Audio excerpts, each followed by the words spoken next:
Assalamualaikum warahmatullahi wabarakatuh. Tabiun. Perkenalkan, nama saya Doni Mahendra dengan NPM 2231265. Di sini saya akan menjelaskan apa itu konsep dasar algoritma. Ini merupakan tugas mata kuliah analisis dan strategi algoritma.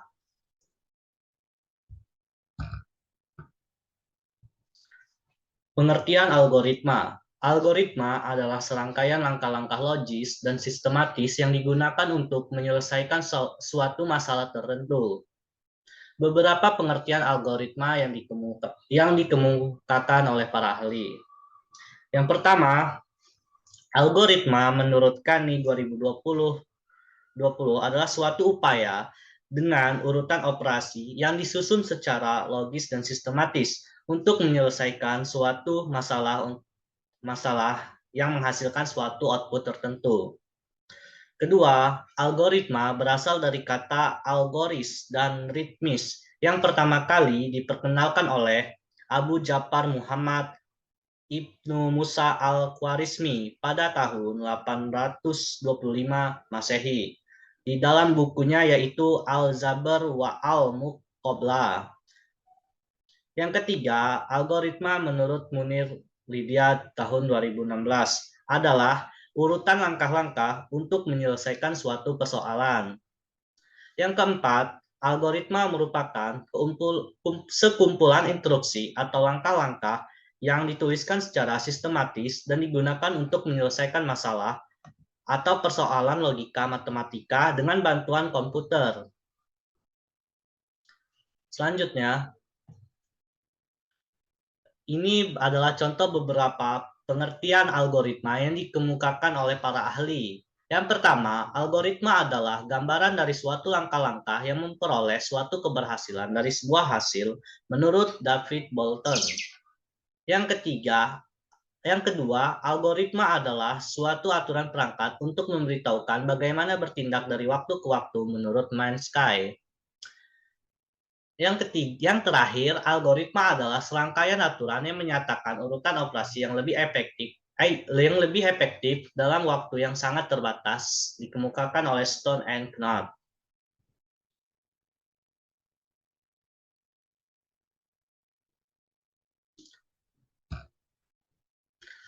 Adapun syarat algoritma yang perlu kita ketahui. Yang pertama, agar mendapatkan hasil yang benar dan berakurasi tinggi, maka harus memiliki tingkat kepercayaan yang tinggi atau biasa disebut reliability. Permasalahan yang diselesaikan tidak hanya satu masalah saja, tetapi permasalahan yang diselesaikan lebih banyak. Suatu yang sudah diselesaikan harus diperluas agar lebih jauh lagi dan dikembangkan berdasarkan persyaratan yang sudah ada.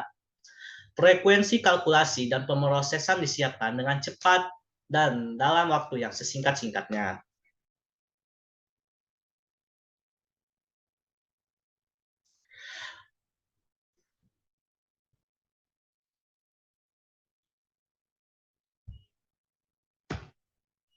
Ciri-ciri algoritma.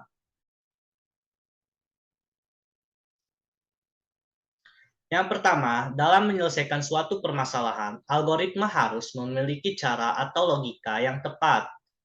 Yang kedua, output yang dihasilkan harus sesuai dan benar untuk jangka yang sangat pendek.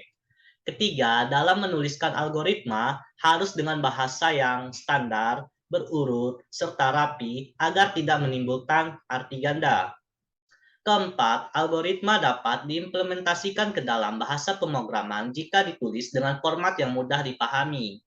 Kelima, dibutuhkan operasi yang harus terdefinisi dengan jelas. Keenam, semua permasalahan algoritma akan selesai jika beberapa proses cara telah dilakukan.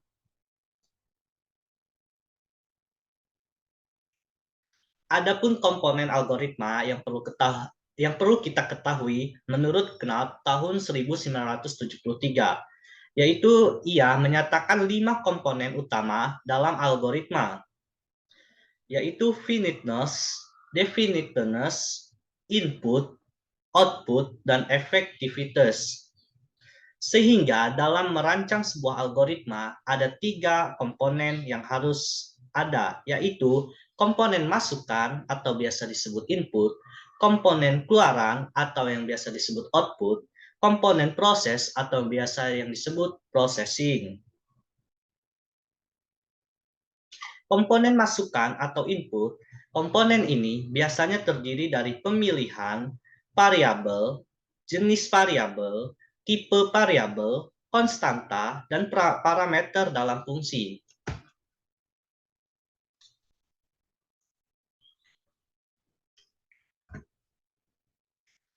Yang kedua, komponen keluaran atau output. Komponen ini merupakan tujuan dari perancangan algoritma dan program. Permasalahan yang diselesaikan dalam algoritma dan program harus ditampilkan dalam komponen keluaran. Karakteristik yang baik adalah benar, menjawab permasalahan, dan tampilan yang ramah atau friendly. Komponen proses atau processing, komponen ini merupakan bagian utama dan terpenting dalam merancang sebuah algoritma. Dalam bagian ini terdapat logika masalah, logika algoritma atau sintaks dan semantik, rumusan, metode atau rekursi perbandingan, penggabungan, pengurangan, dan lain-lain.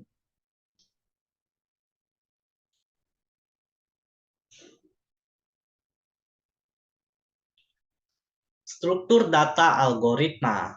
Yang pertama ada runtutan atau sequence.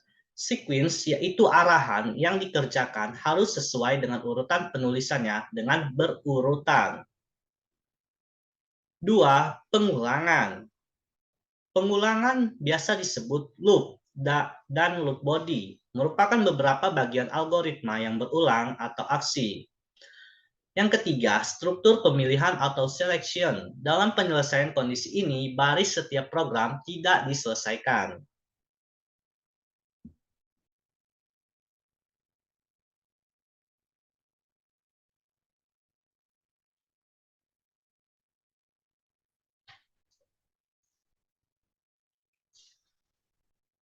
Sebelum saya menutup hasil presentasi saya, izin menambahkan apa itu algoritma sekuensial.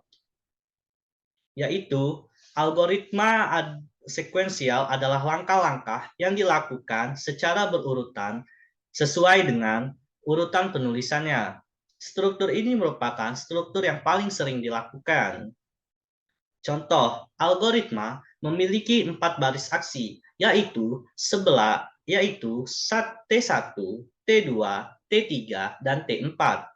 Maka semua aksi akan dilakukan secara berurutan mulai dari aksi T1 sampai T4. 2. Algoritma percabangan atau branching. Dalam kehidupan sehari-hari, ada kalanya suatu kegiatan akan dilakukan atau tidak dilakukan, tergantung situasi tertentu. Begitupun dengan algoritma, ada kalanya satu atau beberapa aksi akan dikerjakan dan tidak dikerjakan tergantung situasi tertentu. 3. Algoritma perulangan atau looping. Sama halnya dengan manusia, algoritma juga mengenal kegiatan pengulangan, yakni melakukan satu atau beberapa kegiatan secara berulang. Namun berbeda dengan manusia, komputer tidak mengenal istilah lelah atau bosan dalam melakukan kegiatan yang sama secara berulang. Adapun cara penyajian algoritma. Yang pertama, naratif. Penyajian algoritma secara naratif dituliskan dengan menggunakan cerita seperti dalam bahasa sehari-hari. Contoh, menghitung luas segitiga menggunakan naratif. Langkah 1, mulai. Langkah 2, baca nilai atas. Langkah 3, baca nilai tinggi. Langkah 4, hitung luas. Sama dengan alas kali tinggi dibagi 2. Langkah 5, cetak hasil luas. Langkah 6, selesai atau finish. Kedua, dengan flowchart. Cara penyajian algoritma dibuat dalam urutan simbol-simbol khusus. Urutan simbol digambarkan sesuai dengan arah tanda panah. Yang ketiga, pseudocode. Langkah-langkah penyelesaian masalah ini ditulis dengan cara yang mirip atau menyerupai program. Pseudocode tidak spesifik terhadap salah satu bahasa pemrograman, sehingga Algoritma ini dapat diterjemahkan menyesuaikan bahasa pemrograman yang ada dalam suatu program. Meskipun ada 3 cara penyajian yang berbeda, hasil algoritma yang diberikan akan tetap sama. Maka dari itu, tidak ada aturan yang menyatakan harus menggunakan penyajian tertentu. Kalian bebas memilih bentuk penyajian sesuai keinginan dan pemahaman yang kalian pahami. Sekian presentasi dari saya. Semoga apa yang telah saya sampaikan dapat memberikan manfaat dan inspirasi bagi kita semua. Terima kasih atas perhatian dan partisipasi teman-teman semua. Saya tutup. Wassalamualaikum warahmatullahi wabarakatuh.